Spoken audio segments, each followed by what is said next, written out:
Welcome to Fluent Phonics. Today, we will focus on mastering the pronunciation of the word expression. Expression.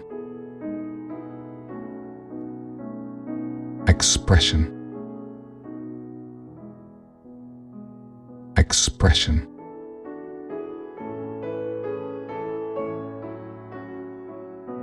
Here's an example of how one might use it in a sentence.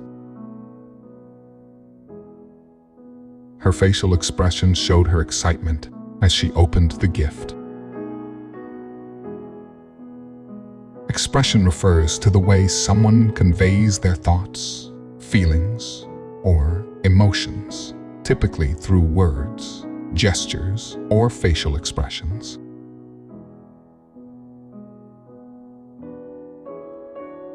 Thank you for your time. If you enjoyed this, please like and subscribe for further content.